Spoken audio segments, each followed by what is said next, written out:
Welcome back to the Perek Project.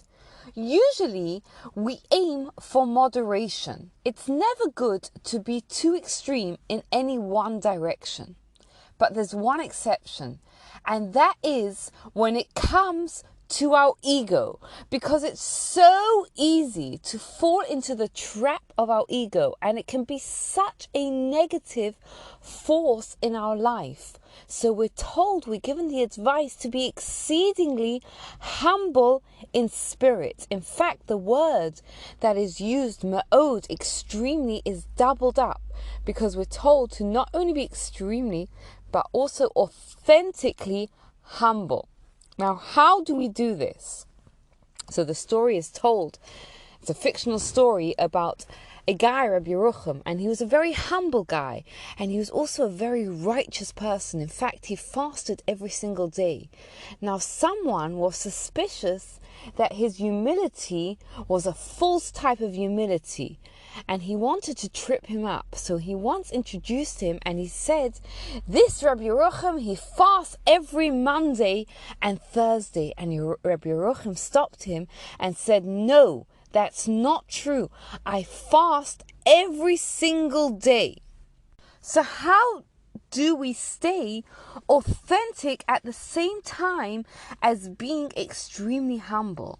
So the trick is that we can't make judgments about someone who's less accomplished than you. If you know someone who's less knowledgeable than you, the question we have to ask is, how much of my knowledge have I translated into action? I know someone who's less capable than me. How much of my capabilities have I translated into action?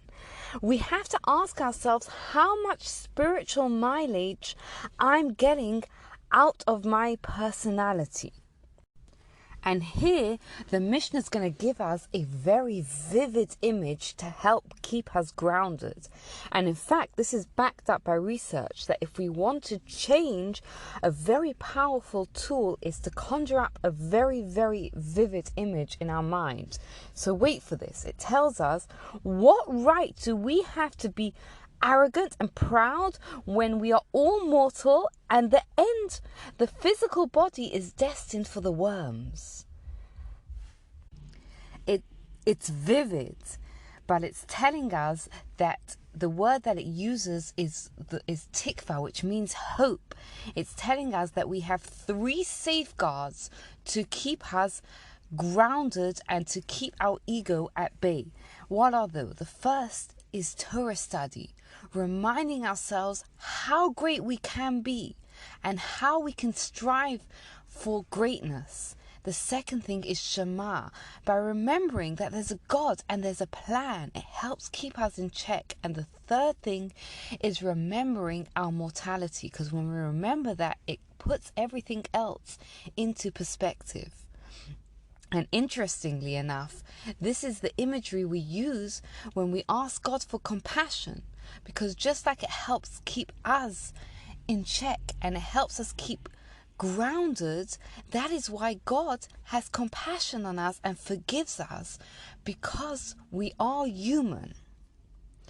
But there is a place, there is a time when we can have misplaced humility. And that is when we see, or when there is behavior that desecrates the name of God, or actions that compromise our moral values. What do we mean when we say an action that desecrates God's name? So that's something, a behavior that leads people that are seeing it to think to themselves, wow, is that the way that Jews behave? Now, interestingly enough, the Chofetz Chaim, who lived a couple of 100 years ago, was once telling his son that he had to behave a certain way. And his son says, "What do you want from me? I'm not a Torah scholar. I'm not a holy person." And the Chofetz Chaim said to him, "You know what? You may be right. That when you do something good, people look at you and think, you're just a regular person. But that's not how people look at you when you do something wrong. When you do something wrong, they look at you and say, wow, how could a holy person like him have done X, Y, Z? Often we underestimate just how influential we are and how much of an impact our actions can have on other people. So we have to make sure that our actions are going to have a positive impact on other people.